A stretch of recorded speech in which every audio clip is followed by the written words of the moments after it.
ఋషు అంగడికి వెళ్ళి చపాతీ పిండి పొటాటోస్ తీసుకొని రా, లంచ్ చేయాలి. నువ్వు మర్చిపోతావు, రాసుకో. నేనేమో చిన్నపిల్లనా రాసుకునే దానికి చెప్తాను కదా, నేనేం మర్చిపోనా. నేను తీసుకో. ఋషు నీకేనా మెంటలా? నేను చెప్పింది ఎందుకు తెచ్చింది? అందుకే రాసుకోమన్నాను. నెక్స్ట్ టైం మర్చిపోలే. ఫ్రిడ్జ్ నుండి కొన్ని పచ్చిమిరపకాయలు తీసుకొని రావా? సరే. పచ్చిమిరపకాయలు నాకు గుర్తుంది దాన్ని, నేనేం మర్చిపోలా.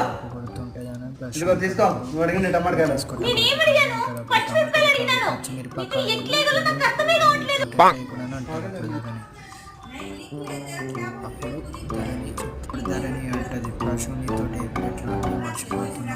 ఋషు ఈ మధ్య నీతో ఎలా అయిందో అర్థమే అవ్వట్లేదు. అన్ని మర్చిపోతున్నావు. అవన్నీ మర్చిపోయినా నీ మీద ఉన్న ప్రేమ